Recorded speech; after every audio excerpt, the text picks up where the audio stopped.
Could 2016 LeBron save Dunkirk? To answer this, we need to break it down into three categories.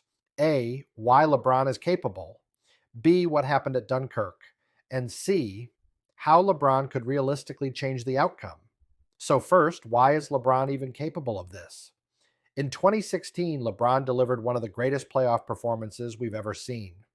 During the finals, he averaged 29 points, 11 rebounds, and 9 assists per game, while leading both teams in points, rebounds, assists, steals, and blocks.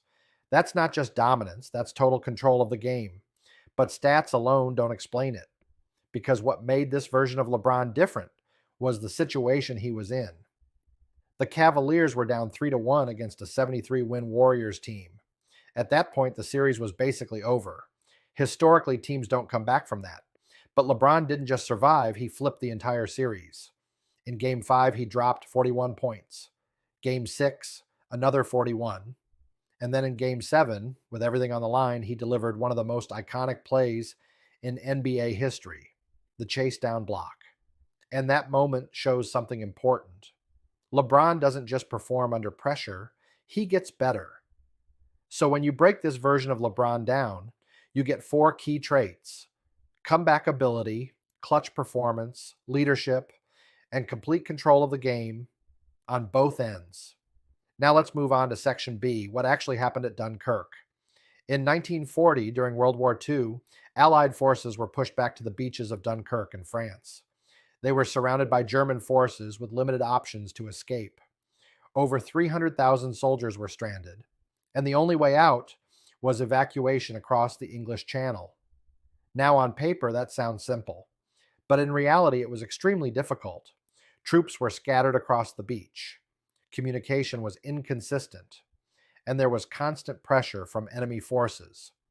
This created chaos, and in situations like this, chaos is what kills coordination. Now, another key factor was time. The longer soldiers stayed on the beach, the worse the situation became. So the entire operation depended on quick decision-making and precise execution. Boats had to arrive, load soldiers, and leave over and over again while under threat. And while the evacuation was ultimately successful, it wasn't clean. It required thousands of small decisions going right under pressure. Now on to Section C, the most important part. How could LeBron change this? The first and biggest factor is comeback ability. At Dunkirk, the situation looked like a guaranteed loss. Surrounded, outnumbered, and running out of time. But in 2016, LeBron overcame a 3-1 deficit against one of the greatest teams ever assembled. That tells us something important. He doesn't panic when the odds are against him. He adapts. Now, the second factor is control under chaos. During the finals, every possession mattered. One mistake could end the series, and yet LeBron controlled the pace of the game. He slowed things down when needed and accelerated when opportunities appeared. Now apply that to Dunkirk. A major issue was disorganization. Units weren't fully synchronized and timing was inconsistent. But LeBron's ability to bring structure under pressure would directly improve that. He organizes, directs, and keeps everyone aligned, even when everything around him is breaking down. Now let's talk about clutch performance. In Game 7, final minutes, tied game, LeBron made the defining play. That's not just skill, that's timing. At Dunkirk, timing was everything. Boats arriving too early or too late could cost lives. And having someone who consistently delivers in the most critical moments would increase efficiency across the entire operation. Then there's endurance. This situation wasn't solved in a single moment. It required sustained effort over time. And during the 2016 playoffs, LeBron was playing heavy minutes while maintaining elite production across multiple games.